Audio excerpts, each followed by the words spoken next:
19 weeks na. Mukha ba silang 19 weeks? Yung iba mahaba na yung palong. Yung iba wala pa. Maiksi pa lang. Ayan. Pero yung iba mahaba na. Kunti pa lang yung mahaba. Pero 19 weeks na sila. Itong isa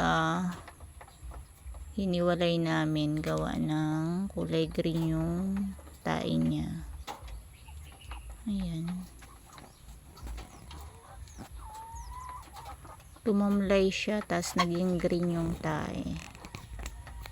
Kaya hiniwalay muna. Yung iba nga ino-observe namin eh.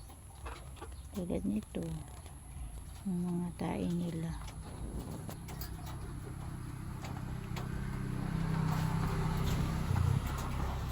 Kaya ginagamot din namin sila.